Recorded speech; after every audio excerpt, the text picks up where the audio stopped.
like to start with kind of some takeaways that I hope people can get from my story is that just because I started off doing a certain profession, I pivoted. So anybody can pivot just because you're good at what you're doing now. Doesn't mean you can't be good at something else. It's more, I think, about the person than about sometimes a skill set. And I think I'll talk about two other things: starting a business, which is very difficult, and then acquiring a business, which is is different. And so I think there will be some takeaways from that. Background. I grew up in New Hampshire, and um, growing up in a Greek family, a lot of our family members owned restaurant companies, and I'm like, I don't want to do that. Ended up I played football in college, got my undergrad in athletic training, and then I got my DPT in physical therapy. Practiced for 3 years. I enjoyed that. And then my brother, Steve, co-founded a restaurant company called And Pizza, opened up one unit in Washington, D.C.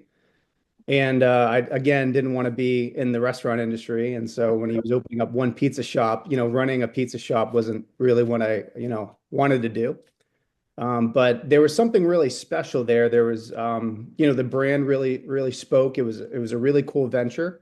We ended up getting some seed money, and I quit my job. I stopped. I moved from Connecticut. My wife quit her job.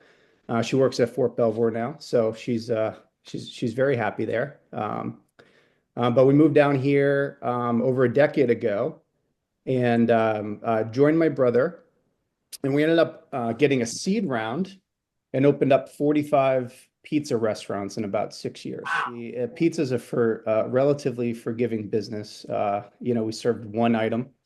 And so as much experience as I had working in full service restaurants, catering when I was growing up, we were fortunate that we made a lot of mistakes. But we did more things right than we did wrong.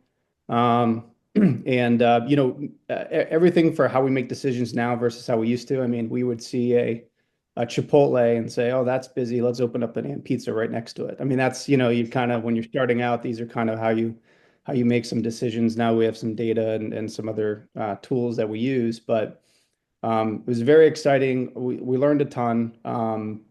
Opening up one pizza shop is one thing, and expanding in different markets, and what you learn about running a restaurant versus construction, completely different businesses, which we learned, and marketing, opening in new markets. It's we would open restaurants in DC and and some people would know of us, which was cool. And then we opened in Bethesda. No one knew who we were. So, sometimes you think people know your brand and because you're drinking the Kool-Aid, but they don't necessarily know it. Throughout the time we were doing that, we raised money, you get diluted, and fortunately or unfortunately, we learned a ton. But Steve Ross, the owner of the Miami Dolphins, had a private equity firm that ended up buying the company.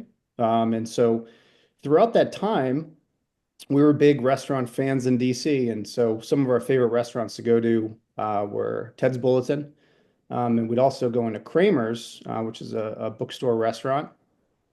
And we met the owners of Kramer's, David Tenney. And he was 71, ran the bookstore for 40 years, and eventually wanted to retire. And so I think another takeaway of this story should be that there's a great retirement that's taking place right now, where you have founders that have run businesses for 40 years, and their kids don't want to take it over, and they're looking for a buyer. And so if you have a skill set that you can provide, you can acquire a business. So we acquired Kramer's back in managing it in 16, and then took it over at 17. I think some takeaways, hopefully for the group, is that you can start a business, or you can acquire an existing business. And there's, don't want to get off topic, but there's ways to do that with bank loans or owner financing that founders will work with you on. And like I said, you have a skill set. They're looking to get out. They're tired and retire, and so that could be another opportunity. And we were friendly with the Ted's Bulletin guys, and good, bad, or indifferent, they got into some financial issues building their other brand, which was a pizza concept, ironically. And so we acquired Ted's Bulletin back in 2017, which had 5 units. Again, kind of you have a company that was looking to kind of no longer run the restaurant group, and then we were young and looking to kind of acquire and get more involved. And again, we were fans, and I think it's important that we say this, that we would eat at these establishments. We thought they were fantastic, and we thought we could make them better. And so that's what we ended up doing. And since then, we expanded Ted's. We have 8 locations now, opening a ninth next year. And then, like I said, Kramer Books is on year 48. It's a bookstore restaurant. It's like nothing else. It's people come into that store, every day. We have a ton of regulars, and then we'll have people come into the restaurant 40 years later and say they met their spouse there, it was their first date. And so it's kind of, the brand's bigger than all of us, but it's a really special place, and we're trying to keep it open another 48 years. So that's how that happened. And then we have 2 other concepts. One of them was Federalist Pig, which we started back in 2016. And that started with Steve and I, my brother, would go to this little hole in the wall barbecue place, D City Smokehouse, and we thought the chef was great. His name was Rob Sonderman. And when that ended up shutting down, we brought him over to Kramer's to revamp the menu, and did a great job. And then he was going to leave because he wanted to do barbecue again. And we're like, well, I think we should probably start a barbecue concept. And so we did, and that's how Federalist Pig was born. And thanks to Rob and the efforts of the team, that ended up winning a Michelin Bib Gourmand Award and won Best Barbecue in DC, and actually won a Good Morning America show for Best Barbecue in America, which is pretty cool. The lawyer was the introduction to David Tenney for the first acquisition. We had a relationship with Eagle Bank. We were banking with them at Am Pizza. That was our connection to Ted's. So yeah, it's really, Bob, to answer your question, it's sometimes you're meeting people and The people skills.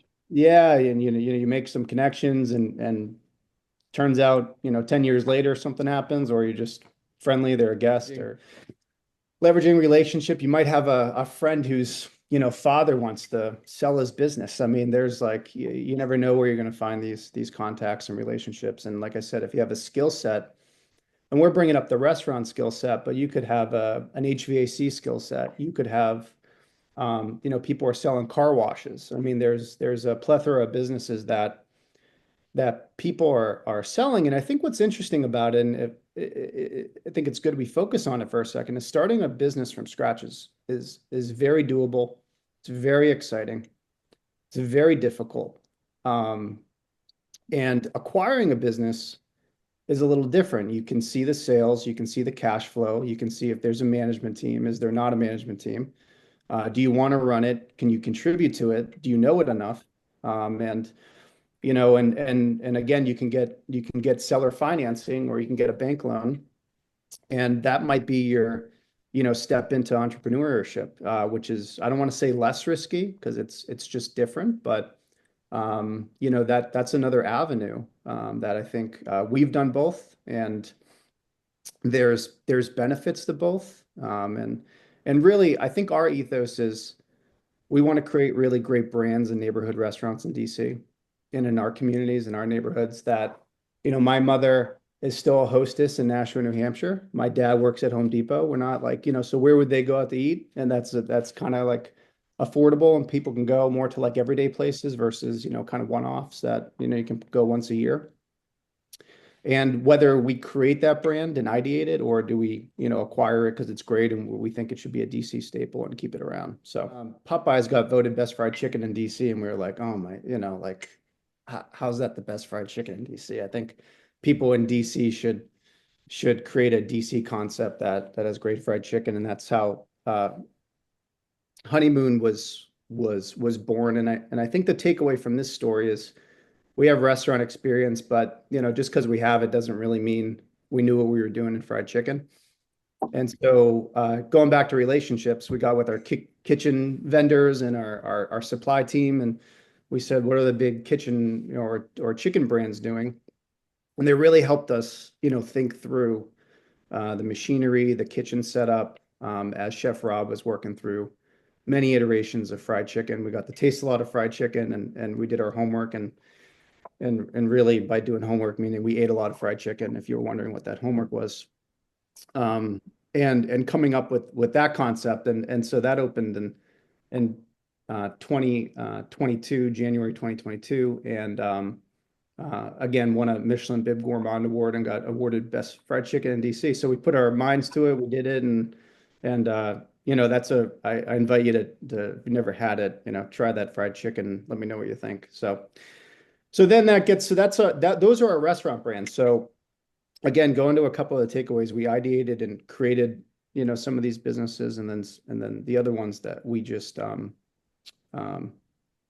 we acquired because we thought they were great. And so you can do either, both work. Um, if like I said, if I were going to open a new restaurant, you have to guess what the sales are going to be. You're going to have to guess what people are going to buy. And when you acquire a restaurant, it's a little different. You know what people buy, you know what the sales are. And we try to focus on things that, are part of people's everyday lives. We're not really selling acai bowls or things that, might be, kind of seasonal, or these are kind of like everyday staples. People are eating barbecue, fried chicken, and American food every day. And so we want to be part of their everyday lives. We're selling them food that, they can eat every day. And this is more my brother Steve, so I'll give him, he deserves the credit on this. But there's we started a SPAC, which is kind of a reverse kind of IPO, publicly traded company. So instead of a company essentially building up, a private company building up its revenue and eventually filing for an IPO and going public, we created essentially a blank check company. And that company then tries to buy a private company. And so set out to do that again back in 2022. It finally closed last year. And we acquired so it's a little bit of a crazy story, and I don't want to digress too much from it, from the topic, but we set out with an ethos of acquiring a restaurant company. And as we were getting kind of leads, the restaurant industry was getting a little dry. It was going through a lot of inflation. And so a lithium company came about, and one of the members of our board was a lithium analyst for 15 years and thought it was an unbelievable opportunity. Went down that path. Again, I was not a huge contributor to it. So, but we ended up closing that deal and acquiring Critical Metals Corp.